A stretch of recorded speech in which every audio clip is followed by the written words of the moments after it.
Hi my dear friends. शुरू करते हैं स्टोरी बेदर्द पिया एपिसोड 5। रितिका अपने कमरे में आँखों को बंद किए बैठी थी। उसने अपने सिर को सोफे पर पीछे टिकाए हुए बैठी थी। वो काम पर फोकस करने की कोशिश तो पूरी कर रही थी, लेकिन बार बार उसके दिमाग में खुशी के वो कुछ शब्द गूंज रहे थे जो उसे अंदर तक जला रहे थे। खुशी की आवाज़ में उसे वही अकेलापन और दर्द दिखाई दिया जो उसने भी कभी झेला था। खुशी के ये शब्द कि ज़बरदस्ती हुई हो या मर्जी से, अब तो हो गई है। रितिका को ये एहसास करा चुके थे कि वो अब थक चुकी है सभी से, और सब अब उसके साथ जो भी होगा, जैसा भी होगा, उसे परवाह नहीं होगी। रितिका उठकर उधर चक्कर काटने लगी, लेकिन फिर भी उसे चैन नहीं मिला, तो वो खुशी के कमरे की ओर बढ़ गई। खुशी का रूम नीचे था, जबकि उसका कमरा सेकंड फ्लोर पर था। जब रितिका अपने कमरे से बाहर आई तो जोली उसे खुशी के कमरे में बाहर आता दिखाई दिया। जोली के फेस पर परेशानी झलक रही थी, जिससे एक बार फिर रितिका को खुशी की तबीयत का ख्याल आया, तो वो जल्दी सीढ़ियाँ उतरकर खुशी के कमरे के बाहर आकर खड़ी हो गई।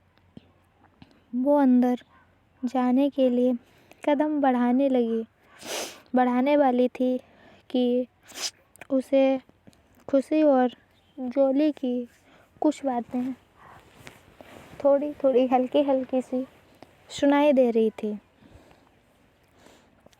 जोली खुशी से बार बार खाना खाने की जिद करते हुए बोला, प्लीज़ दी, प्लीज़ मेरी प्यारी दी, थोड़ा सा खा लो प्लीज़। आप तो मुझे अपना भाई मानती हो, और आप अपने भाई की ही बात नहीं मानोगी। प्लीज़ मेरी प्यारी दीदी, थोड़ा खा लो। तुम नहीं खाओगी दी तो मैं भी नहीं खाऊंगा, क्योंकि आपने मुझे अपना भाई माना है और मैं आपको अब अपनी बहन मानता हूँ। थोड़ा खा लीजिए खाना। खुशी ने जोली की ओर नहीं देखा। वो अभी भी टकटकी लगाकर छत को देख रही थी। फिर छत को देखते हुए बोली, मैंने ऐसा क्या कर दिया था जो उन्होंने मुझे दादाजी के कमरे से बाहर निकाल दिया? मैं क्या इतनी अछूत हूँ या मुझ में कोई कमी है? जोली ने हैरानी से खुशी को देखते हुए कहा, तुम अभी तक उसी पर अटकी हुई हो? उसके बाद जो हुआ उसके बारे में सोचो। तुम मरती मरती बची हो। अब उठो और खाना खाओ, समझी? मैं आपका भाई हूँ, आपने मुझे दी कहा है, तो आपको अब मेरी बात भी माननी पड़ेगी। खुशी दी। खुशी ने खाने में कोई दिलचस्पी नहीं दिखाई, बल्कि उसने जोली की बात का जवाब देते हुए कहा, कभी कभी ज़िंदगी हमें उनसे मिलाती है जिनसे मिलने की हम सपने में भी नहीं सोच सकते। तुमने कभी सोचा है कि किसी व्यक्ति को तुम एक बार देखो और फिर पता चले कि वो अब नहीं रहा, और फिर तुम अपनी ज़िंदगी में वो सब झेलो जो एक इंसान सोच भी नहीं सकता, और फिर एक बार फिर उसी इंसान को देखो तो कैसा लगे तुम्हें। जोली प्रश्न सूचक नज़रों से खुशी को देखने लगा, लेकिन खुशी को छत में न जाने क्या दिखाई दे रहा था जो वो वहाँ से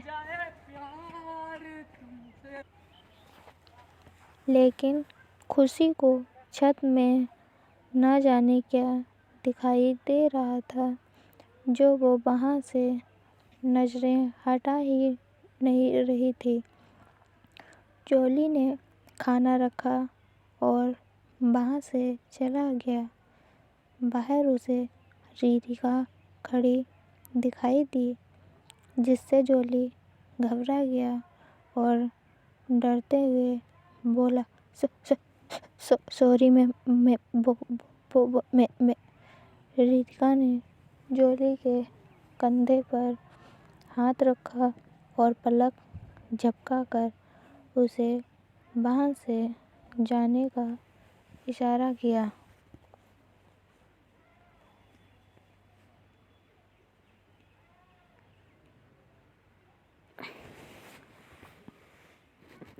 अब रितिका खुशी के कमरे में आ गई। तब तक खुशी ने आँखों को बंद कर लिया। उसकी आँखों के किनारों से आंसू बह रहे थे। रितिका लगभग 1 मिनट तक उसे ऐसे ही देखती रही। फिर वहाँ से बिना कुछ बोले चली गई और गाड़ी लेकर निकल गई। पता नहीं कहाँ गई, किससे मिलने गई, अब आगे क्या होगा। इधर खुशी को पता भी नहीं चला कि रितिका उसे देखकर वहाँ से निकल गई है। खुशी ने खुद को उठाया और बाथरूम में आ गई। उसने हल्का गर्म पानी का शावर चालू किया और उसके नीचे खड़ी रह गई। ये गर्म पानी उसे सुकून दे रहा था, मानो उसका सारा दर्द थकान उस पानी के साथ साथ उतर बह गया हो। उसने कपड़े चेंज किए और थोड़ा सा खाना खाया। साथ में जोली जो दवाई उसके लिए लेकर आया था वो भी उसने पानी के एक घूंट के साथ निगल ली। अब खुशी ने अपने हाथ लाई एक किताब को उठाया और पढ़ने बैठ गई। खुशी ने एक निर्णय ले लिया था जिसके लिए उसे अपने आप को बहुत हिम्मत दी, और अब वो उस निर्णय पर अडिग रहने के लिए खुद को तैयार कर रही थी। इसलिए सबसे पहले उसे अपने आप को ठीक करना था, तो उसने खाना खाया और बिना कड़वी दवा की परवाह किए बिना उसे निगल लिया। अब वो रात के लगभग 9 बजे थे। रितिका अभी भी कार ड्राइव कर रही थी। उसके दिमाग में खुशी घर कर रही थी। आज से पहले उसकी लाइफ में बहुत सी लड़कियां आई थी, लेकिन रितिका कभी किसी के लिए इतना परेशान नहीं हुई जितना आज वो बेचैन हो रही थी। उसने खुशी से सिर्फ शादी वसीयत की कंडीशन को पूरा करने के लिए की थी। केवल 5 साल एक ही लड़की के साथ रहना था। इसी वजह से उसने शादी की थी और बदले में उसने पैसे भी खूब दिए, जिससे पैसे उसने दिए हैं तो खुशी हमेशा उससे डर कर रहेगी और उसे कभी भी छोड़कर नहीं जाएगी जब तक 5 साल पूरे नहीं हो जाएंगे। जो उसने जो रुपए दिए थे वो भी उसे बाद में वसूल हो जाते, लेकिन उसने ये नहीं सोचा था कि कोई लड़की उसके साथ रहने के बाद भी इतनी परेशान रह सकती है। उसकी ज़िंदगी में आई हर एक लड़की उसके साथ ज़िंदगी बिताना चाहती थी, लेकिन उस सब में उसे सिर्फ पैसे और रुतबे की भूख नज़र आती थी। इसलिए रितिका ने एक ऐसी लड़की को चुना था जो पैसे लेकर उसकी वसीयत की कंडीशन को पूरा करे और फिर उसकी ज़िंदगी से कहीं दूर, बहुत दूर चली जाए।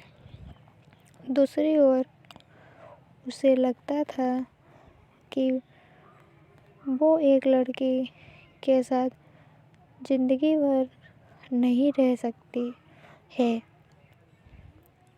आज तक तो हर महीने उसकी ज़िंदगी में एक नई लड़की होती थी। हर महीने में, हर साल में चेंज करना था, क्योंकि वो इतनी जंगली ही होती है। उसके साथ कोई रह ही नहीं पाएगा भाई, मेन चीज़ तो ये है। पर कहा जाता है वो भी अपने जगह पर गलत नहीं है, क्योंकि उसे बचपन से प्यार नहीं मिला। दादाजी तो बिजनेस देखते थे। वो बात ज़िंदगी भर नहीं रह सकती है। आज तक तो हर महीने उसकी ज़िंदगी में एक नई लड़की होती थी। वो बात अलग है कि वो बाहर की दुनिया में सिंगल ही कहती थी खुद को, लेकिन उसकी पर्सनल लाइफ में हर महीने या हर साल एक नई लड़की होती थी। लड़कियां अपनी मर्ज़ी से उसकी ज़िंदगी में शामिल होती और अपनी मर्ज़ी से बिना कुछ बोले ही उसकी ज़िंदगी से दूर चली जाती थी, क्योंकि ना तो वो उन्हें टाइम दे पाती थी और ना ही लड़कियां उसके गुस्से और आवारापन को झेल सकती थी। रितिका ने भी एक वक्त पर चाहा था कि कोई ऐसा हो जो सिर्फ उसका हो, ना पैसा ना ओहदे की भूख हो। वो उसके गुस्से, उसके आवारापन को अपनाए और उसके साथ रहे। लेकिन जब हम ज़िंदगी में आगे बढ़ते हैं तो रोज़ करें नए अनुभव हमें रोज़ नए अनुभव हमें मिलते हैं। हज़ारों लाखों लोगों से हम मिलते हैं, पर उनमें से कोई ही नहीं होता है जो हमारी इच्छा के जैसा होता है, और वो एक इंसान ढूंढना बहुत मुश्किल होता है, बहुत ज़्यादा मुश्किल। लेकिन जब वो मिल जाता है तो हम या तो उसकी कद्र नहीं करते, या फिर हम हालातों से समझौता करके जीना सीख जाते हैं। लेकिन यहाँ पर तो रितिका को पता ही नहीं था कि उसकी ज़िंदगी में कौन आया है। वह अपने प्यार को, अपनी पत्नी को ही नहीं पहचान पा रही थी। वो इस तरह से माया की चक्र में फंसी थी, उससे तो बस अब टेंशन ही थी। रितिका ने भी हालातों से समझौता करके जीना सीख लिया था, इसलिए अब उसे कोई फ़र्क नहीं पड़ता था कि उसकी ज़िंदगी में कोई है या नहीं है। लेकिन आज आज उसे खुशी में वो मासूमियत दिखाई दे रही थी जो वो चाहती थी। इसलिए अब वो खुशी का वो सच पता करने जा रही थी जो उससे छुपाया गया है। उसने खुशी की आँखों में सच्चाई तो देखी है, लेकिन इस फरेब से भरी दुनिया भी उसने देखी है। चेहरा पर चेहरा लगाए लोग भी उसने देखे हैं। इसलिए वो खुशी के घर जाकर सब सच जानने के लिए जा रही थी। पता था, इसलिए वो वहीं जा रही थी। रितिका को वहाँ पहुँचते पहुँचते आधा घंटा लग गया। उसने डोरबेल बजाई। कुछ देर बाद एक खुशी की उम्र की लड़की ने दरवाज़ा खोला। लड़की ने जैसे ही रितिका को देखा, वो चिल्लाती हुई बोली, oh oh my God, Ritika Singhania, Ritika Singhania, आप यहाँ, आप यहाँ, कहीं मैं सपना तो नहीं देख रही हूँ? आप यहाँ हो, मुझे तो यकीन ही नहीं हो रहा। रितिका ने लड़की को ऊपर से नीचे तक देखा। लड़की ने शॉर्ट्स पहने थे, तो रितिका ने घूरते हुए कहा, विश्वास शर्मा का घर, विश्वास शर्मा घर पर है या नहीं? लड़की, जिसका नाम रीमा था, उसने मुंह बनाया और बोली, ओह ओह, मुझे से तो मिल लो पहले। वैसे वो तुम्हारी नाम मात्र की वाइफ नहीं आई, मुझे लगा वो भी आई होगी। रितिका ने कुछ नहीं कहा, लेकिन रीमा की बातों से वो समझ गई थी कि रीमा से कुछ छिपा नहीं है। वो खुशी और उसकी शादी का राज जानती है। रीमा कुछ कहती उससे पहले ही उसके पापा विश्वास अंदर से बोले, कौन है बेटा? रितिका ने रीमा को एक और धकेला और खुद अंदर आ गई। विश्वास ने रितिका को देखकर स्माइल पास की और रितिका की ओर बढ़ गया। रितिका ने अपने दोनों हाथों को पॉकेट में रखा था। विश्वास को ये पता था ये वहम था कि रितिका उसके पैर छुएगी, लेकिन रितिका ने ऐसा कुछ नहीं किया, बल्कि वो विश्वास के ठीक सामने जाकर बोली, कैसे हो मिस्टर विश्वास शर्मा? विश्वास ने बनावटी हंसी हंसकर कहा, ठीक हूँ मैम, आप कैसे हैं? रितिका ने कहा और घूम घूम कर घर को देखने लगी। घर बिल्कुल नया लग रहा था। सभी चीज़ें एक से बढ़कर एक थी। रितिका ने सब कुछ नोटिस किया और फिर कहा, तुम्हारी सैलरी कितनी है? तुम्हारी सैलरी कितनी है मिस्टर विश्वास शर्मा? विश्वास अटकते हुए बोला, मैम वो 1 लाख। रितिका, तुम्हें नहीं लगता सैलरी के हिसाब से ज़्यादा ही सुविधाएं हैं तुम्हारे घर में? सारे ऐशो आराम। विश्वास ने खिसियानी हंसी हंसकर कहा, सब आपकी मेहरबानी है मैम, आपने ही तो। रितिका ने विश्वास के गले को पकड़कर कहा, मैंने तुम्हें कुछ नहीं दिया था, मैंने उस लड़की को दिया था जो मेरे साथ शादी करने वाली थी। मैंने ज़बरदस्ती की नहीं कही थी, तुमने उसे ज़बरदस्ती मेरे गले में डाल दिया है।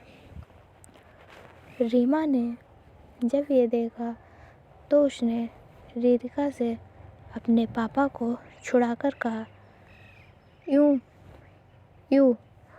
तुमने मेरे पापा के साथ बदतमीजी की? कैसे की? तुम बड़े आदमी हो। इसका मतलब ये नहीं कि तुम कुछ भी कर सकती हो मेरे पापा के साथ। और वैसे भी जिस लड़की की तुम बात कर रही हो वो अपनी मर्जी से शादी करके गई है तुम्हारे घर, समझी? और पैसे की बात करे तो इतने सालों से हमारे घर में रह रही है, हमारे इतने पैसे उड़ाए तो उसने तो हमें तो देकर जाएगी ही ना। ज़्यादा नहीं देकर गई, 10% देकर गई है, बाकी मेरे पापा ने खुद कमाए हैं। और यकीन नहीं होता तो मेरे पास प्रूफ भी है। रीमा एक फाइल लेकर आई जिसमें लिखा था कि खुशी को जो भी पैसे मिलेंगे उसका 10% वो अपने चाचा को देकर जाएगी और फिर कभी वापस नहीं आएगी। वो अपनी ज़िंदगी अपने तरीके से ऐशो आराम से जिएगी। वो जहाँ जाना चाहती है वहाँ जाएगी, वो सब करेगी जो वो करना चाहती है। बस 5 साल तक तो उसे सिर्फ रितिका के साथ रहना है और जैसे ही रितिका के नाम सारी प्रॉपर्टी होगी वो रितिका को छोड़कर चली जाएगी, तो वो उसे डिवोर्स दे देगी और फिर अपनी आज़ाद ज़िंदगी जिएगी। उसके साथ ही खुशी के सिग्नेचर भी थे और साथ ही डेट भी लिखी थी जो उसी दिन की थी जिस दिन विश्वास से रितिका की बात हुई थी। रितिका ने जब ये सब पढ़ा तो उसने फाइल को कसकर पकड़ लिया।